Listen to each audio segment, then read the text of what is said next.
Maniac Psycho here, talking about somebody called Q. I wish this was about the Star Trek character, since he was pretty fucking cool. This is about QAnon, everybody's favorite utterly batshit insane conspiracy theory in which Donald Trump is a messiah who will reveal and arrest a satanic, blood-drinking pedophile ring composed entirely of Democrats, of course, who torture and kill 8 million children a year in order to drink their blood, which contains something called adrenochrome, which gives them magical powers or something. Of course, after the exposure of this cabal, all liberals will kill themselves, unable to live with the knowledge that they support blood-drinking reptilian pedophiles, thus leaving Trump as undisputed God Emperor of a nation consisting solely of the true believers. There is likely to be at least one true believer of Q in Congress after the fall election.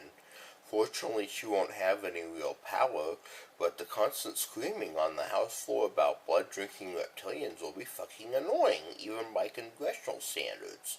The funniest part about this is that the Messiah is Donald Trump, a failed businessman who uses his daddy's inheritance to weasel out of everything, and who has spent his entire presidency shit-tweeting on Twitter.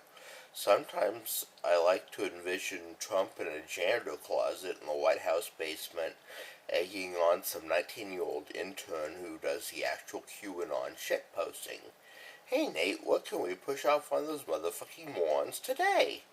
And of course, since Trump loves to be the center of attention, why not make himself the second coming of Jesus Christ and get millions of working-class whites who were permanently out of work long before the plague, and who will remain permanently out of work until they die, and who Trump promised to employ but didn't, to actually fucking believe it.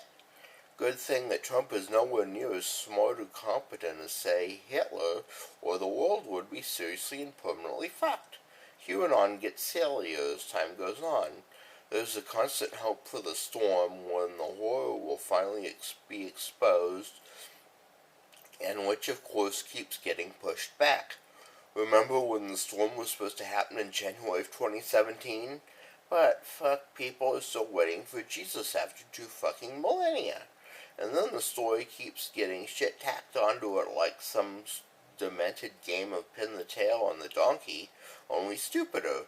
By now the whole disaster has so many twisted parts that keeping track of them all inevitably turns your brain into jello, which is actually a good fucking description of the brains of Q cultists right about now. Maniac has read of a 10-part so-called documentary about QAnon. There's books promoting Q, full of anonymous, of course, supposed testimonials about how people became convinced of the truth of Q. Maniac wonders what will happen if Trump loses the election, as is looking likely.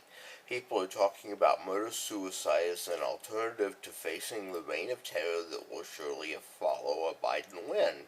Hint, at least leave the kids behind, will you? Lots of adoptive families out there. That, of course, would be the storm in reverse, the far-right offing themselves en masse rather than face a failed prophecy. Fuck, at least Jonestown is only 900 people. Lots more might check out in the face of Q failure. Ultimately, we may need help from that other guy named Q. Problem is, he's a sadistic son of a bitch who in the 26th century will put humanity on trial with extinction as the punishment. That sucks. Good night and good luck. Maniac out.